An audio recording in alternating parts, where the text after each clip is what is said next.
Hey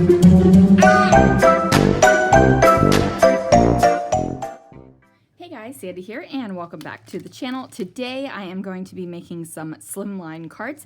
Now I have two different ideas. One is more of a kind of softer and more romantical idea. And of course using my favorite stamp set ever from Brutus Monroe called Botanical Banners. And then I also have a fun idea for this fun wheel stamp set from the Boardwalk Stamp Set with this slimline stencil. So let's see what I can do. All right, so at first I'm going to grab the slimline stencil that has the three kind of circular shapes to them. They're not true circles, but they remind me of circles, so that's what we're going with. Now I'm going to grab a little bit of purple tape right here, and yes, that is purple tape. It's just something that our family has said forever. Purple is purple and it sticks. And you know, the stuff that you say in your life comes through on your videos, and that's just the way it is. So I do take a whole bunch of that purple tape and go ahead and mask off this center area. Now, I'm sure there was probably an easier way to do this, maybe with masking fluid or something, or Post-it note, or I don't know what, but I decided to do it this way and it worked great for me. I am going to make sure that my tape is stuck down, and then I grab some Denim Glitter Glaze. Now you guys know I love me some glitter glaze. It just goes on so beautifully over top of this stencil. Now I am using a kind of like trowel shaped palette knife to apply my glitter glaze, and I'm not pressing too hard because I don't want to press so hard that my glitter glaze goes underneath of my stencil. I also do recommend, if you are a fan of glitter glaze, get yourself a palette knife that you are only going to use for glitter glaze, because the glitter does stick to the trowel. I do wipe it off, I do rinse it off, I do wash it off, I do all that kind of stuff, but it will stick. And it will go ahead and kind of build up, and you'll end up having like a glittery tipped trowel. Now, I only use the glitter glaze with that one because I don't want to contaminate any other kind of medium that I'm using. I don't want the glitter to come off, and you know, it does a little bit. So here we go. I went ahead and pulled off the stencil and it was beautiful. So I'm going to let that dry, and while I'm letting that dry, I'm going to grab an envelope, and I just put some purple tape in the middle of kind of this stencil right here that kind of reminds me of a trellis. It's not a true like trellis stencil, but it does remind me of one. So I am using my Pink and Main blender brush that you can get online at brutusmonroe.com. It is a beautiful, beautiful tool. You just put it straight on your ink pad and go ahead and ink up your area. Now, like I said, I did put that purple tape in the center, and that is just going to give me a nice white, clean area that I can put my address on for my envelope. Now, as you guys know, I am not a huge card maker, but I have made cards more recently, probably over the past couple of months, than I have all year. And I'm just having a great time with it. Now, as you can see, I was not careful with my glitter glaze, and I got some glitter glaze on this trellis-like stencil. So I'm using a sanding eraser to just go ahead and erase off that glitter glaze, because you know, I don't want denim glitter glaze on this beautiful pink and white envelope. So once that comes off, I'm loving it. I'm thinking it looks great. My flap is flappy and everything is good. Now I am going to go ahead and do my card now. And I just applied my stencil with some purple tape onto a slimline card front that I made myself.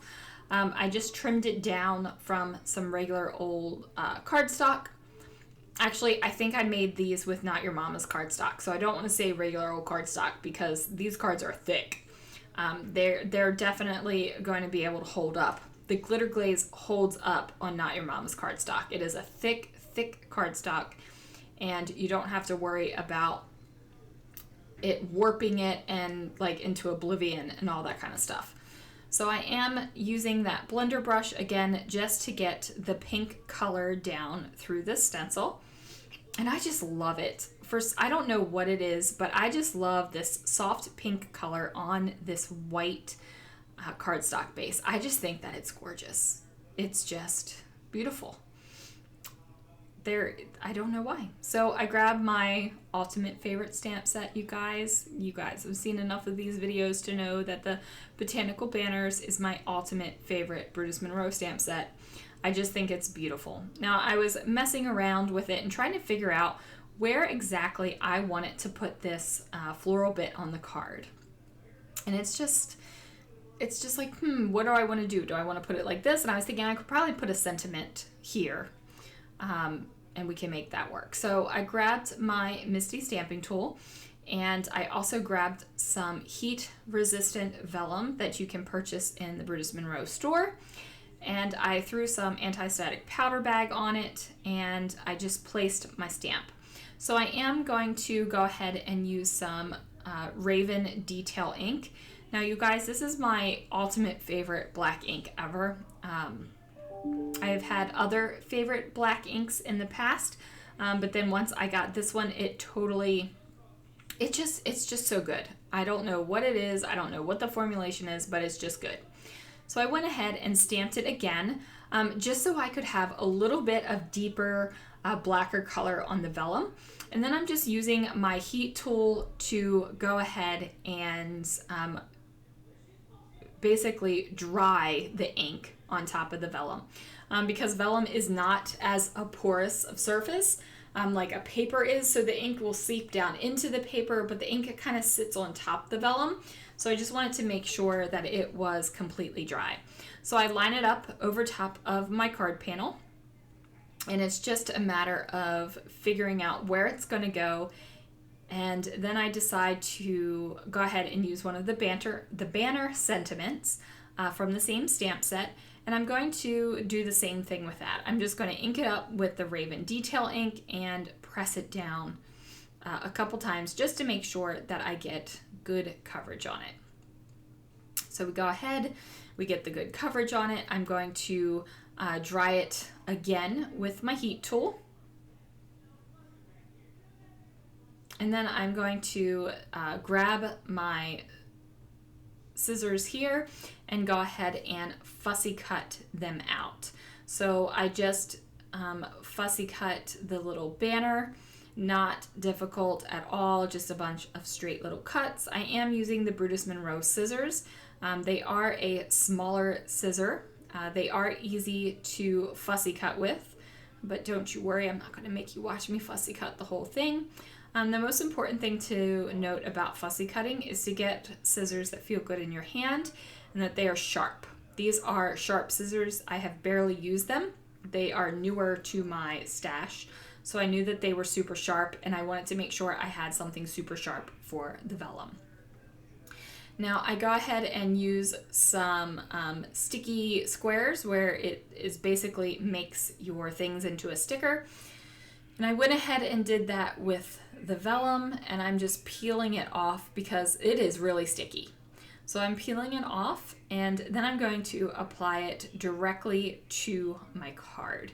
Now, I think if I would have done this and I didn't use vellum, I used a cardstock, I probably would have popped this up with some foam squares, but I didn't. I used vellum, and I didn't want you to see the foam through the vellum, so I just applied it directly to my card. Then I make a sticker out of this stamped piece as well. I find that if you make vellum stickers where you're just covering the entire other side of the adhesive with adhesive, you don't see the adhesive through the vellum. You just don't see it. So whenever I use vellum, if I can't hide where my adhesive goes, I make them into stickers because it just works great. So here we go. We're going to finish off the Glitter Glaze card now because it is dry. So I grab the Fun Wheel stamp from the Boardwalk Stamp Set, and I'm going to go ahead and ink that up with some black ink and go ahead and stamp it down. Now I do stamp it multiple times, but again, that is the beautiful thing about a MISTI stamping tool. You can stamp it multiple times. You don't have to worry about relining it up through an acrylic block. Now, if you don't have a MISTI stamping tool, of course you can use an acrylic block. And I did do that before I got the MISTI, but the MISTI is definitely something that is an amazing tool. So we've gone ahead and now we have that. Now I'm just going to pick out a sentiment. And the one that I pick out, it says, "You make my world go round." So I'm going to go ahead and throw that in the MISTI as well, because why not? And we're going to stamp that down. And then I'm going to trim it out. Now, the first time I cut this, I wasn't paying attention and I sliced right through the bottom of the sentiment, so I had to do it again. And you can kind of see the bottom of the sentiment on that piece of paper that I'm working with. So I go ahead and trim that down. I am using my finger guard because I don't want to, you know, chop a finger. And then I'm going to take this and I am going to put it up on some foam squares. I trim it down just a little bit more because it felt like it was too thick. It just felt a little thick there. So we trim that down ever so slightly, and then I'm going to put it across the fun wheel here. And then, like I said, it is going to go up on some foam squares, and I do place the foam squares pretty close together. Because I don't want my sentiment kind of dipping down into the card. I want it to look like it is popped up all the time, and you're not going to have to worry about saggy sentiments, because nobody wants a saggy sentiment. Am I right? I mean, I don't want saggy anything, let alone sentiments. So here we go. I pull off all the little bits and place it across the card and just go ahead and press it down. So now I have to make my matching envelope.